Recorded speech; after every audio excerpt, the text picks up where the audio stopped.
రాజకీయ కక్షతోనే నారాయణ సంస్థలో drug control అధికారులు తనిఖీలు చేశారని అన్నారు మాజీ మంత్రి నారాయణ. ఇలాంటి వాటికి భయపడే ప్రసక్తే లేదని, టీడీపీలో క్రియాశీలకంగా వ్యవహరిస్తున్నాను అని ఈ దాడులు చేశారని అన్నారు. ఇలాంటి దాడులు ఎన్ని చేసినా భయపడేదే లేదు అంటున్న నారాయణతో మా ప్రతినిధి సురేంద్ర ఫేస్ టు ఫేస్.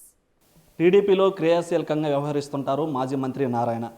2 రోజుల క్రితం డ్రగ్ కంట్రోల్ అధికారులు నారాయణ సంస్థలపైన దాడులు నిర్వహించారు. ఈ దాడులకు సంబంధించి మనతో మాట్లాడడానికి మాజీ మంత్రి నారాయణ మనతో పాటు వారిని అడిగి మరిన్ని విషయాలు తెలుసుకుందాం. సార్ చెప్పండి, ఈ దాడులను ఎలా చూస్తారు మీరు?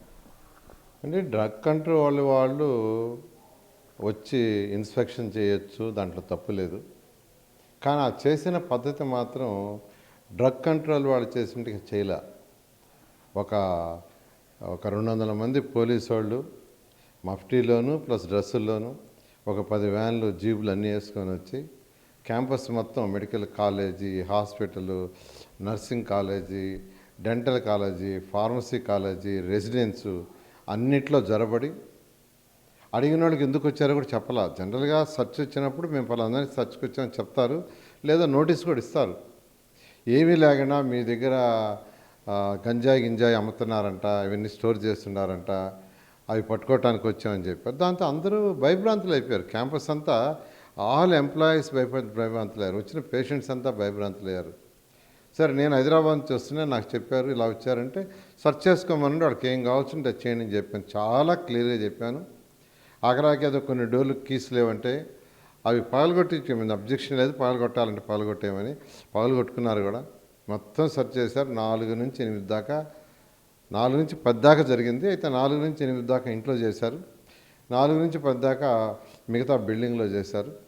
ఫైనల్గా సెర్చ్ అయిపోయిన తర్వాత వాడు ఇచ్చిన ఒక చిన్న రిపోర్ట్ ఏంటంటే, మేము డ్రగ్స్ ఏదైతే మందుల షాపులో నారాయణ మెడికల్ కాలేజీ హాస్పిటల్లో ఉండే మందుల షాపులో అమ్మే మందుల్లో ఇర్రెగ్యులారిటీస్ ఉన్నాయని తెలిసింది. అందుకని సెర్చ్ చేయడానికి వచ్చాము, సెర్చ్ చేసాము, ఏమీ లేదు, అన్నీ రెగ్యులర్గా ఉన్నాయని ఒక రిపోర్ట్ ఇచ్చిపోయారు. ఇది అసలు ప్రజాస్వామ్యం కాదు, ఇది ఒక అరాచక పాలన, కక్ష సాధింపు. ఇది కక్ష సాధింపుతో ఏముందండి? డ్రగ్స్ కంట్రోల్ వాళ్ళు అంత హంగామా చేయాల్సిన అవసరం ఏం లేదు. కాబట్టి ప్రజలు అన్నీ గమనిస్తున్నారు. ప్రజలు, నేను భయపడను, నేను చాలా క్లియర్ చెప్తున్నాను, నేను దేనికి భయపడేవాడిని కాదు. భయపడేవాడిని అయితే ఎప్పుడో పరారైపోయి ఉండాలా. ఈ ప్రభుత్వం పెట్టిన ఫస్ట్ కేసు అప్పుడే భయపడి ఉండాలా. కానీ నేను భయపడను, భయపడే ప్రసక్తి లేదు. తెలుగుదేశం పార్టీతోనే ఉంటా, పార్టీ ఏది చెప్తే చేస్తాను. ఖచ్చితంగా 2024లో అత్యధిక మెజార్టీతో ఈరోజు తెలుగుదేశం పార్టీ రాబోతుంది. ప్రజాస్వామ్య పద్ధతిలో పరిపాలన సాగించడం జరుగుతుంది. ఈ దాడుల్ని మిమ్మల్ని లక్ష్యంగా చేసుకొని చేశారంటారా, లేదనంటే రెగ్యులర్ భాగంగా చేసిన దాడులు అనుకోవచ్చా?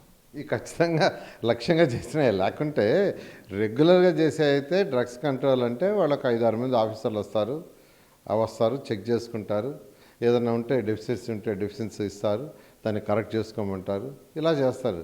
కానీ ఇంతమంది పోలీసులు హంగామా, 10 జీబులు, వ్యాన్లు అన్నీ వచ్చేసి అది కాకుండా రావటమే కాదు, మీ దగ్గర గంజాయి అమ్ముతున్నారు, అది అమ్ముతున్నారు అని చెప్పి అంటూ ఇదంతా కక్ష సాధింపు తప్పితే ఇంకేం కాదు. అయితే రాబోయే కాలంలో భవిష్యత్తులో ఇలాంటి దాడులు జరిగే అవకాశాలు ఉన్నాయా, లేదనంటే ఈ దాడుల్ని మీరు ఏ విధంగా ఎదుర్కొంటారు ఒకవేళ జరిగితే? ఖచ్చితంగానండి, ఈ ప్రభుత్వం కక్ష సాధింపు ప్రభుత్వం. ఖచ్చితంగా ఇట్లాంటి దాడులు ఇంకెన్నో ఉంటాయి కూడా. బట్ అన్నిటికి కూడా వీ ప్రిపేర్డ్. బట్ మేము ఎక్కడా తప్పు చేయలేదు, తప్పు చేయము, ఫ్యూచర్లో కూడా తప్పు చేయము నారాయణ ఆర్గనైజేషన్లో. ఎందుకంటే నారాయణ ఆర్గనైజేషన్లో ఈరోజు 28 రాష్ట్రాల్లో ఉంది ఆర్గనైజేషన్.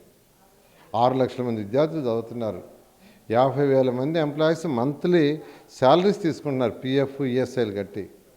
ఒక 50,000 మంది ఇండైరెక్ట్గా ఉన్నారు. అంటే దాదాపు 1,00,000 కుటుంబాలు ఈరోజు నారాయణ గ్రూప్ మీద ఇండియాలో బతుకుతున్నాయి. ఇంత ఆర్గనైజేషన్ డెవలప్ చేసి మా పిల్లలకి ఇచ్చేసాను, వాళ్ళు చక్కగా చేసుకుంటున్నారు.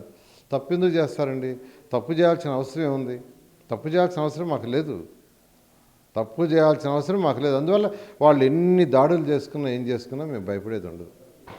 అంటే మొత్తం మీద కూడా ఇటు నారాయణ సంస్థల మీద చేసినటువంటి దాడులకి ఇటు నారాయణ గారు ఎలాంటి పరిస్థితుల్లో భయపడేది లేదు. ఇలాంటి దాడులను కూడా భవిష్యత్తులో చేసినప్పటికి కూడా ఎదుర్కొనేందుకు సిద్ధంగా ఉన్నామని, ఇదంతా కూడా రాజకీయ కక్షపూరితంగా చేసినవని కూడా నారాయణ చెప్తున్నటువంటి పరిస్థితి. కెమెరామ్యాన్ మనోజ్తో సురేంద్ర, బిగ్ టీవీ, నెల్లూరు నుంచి.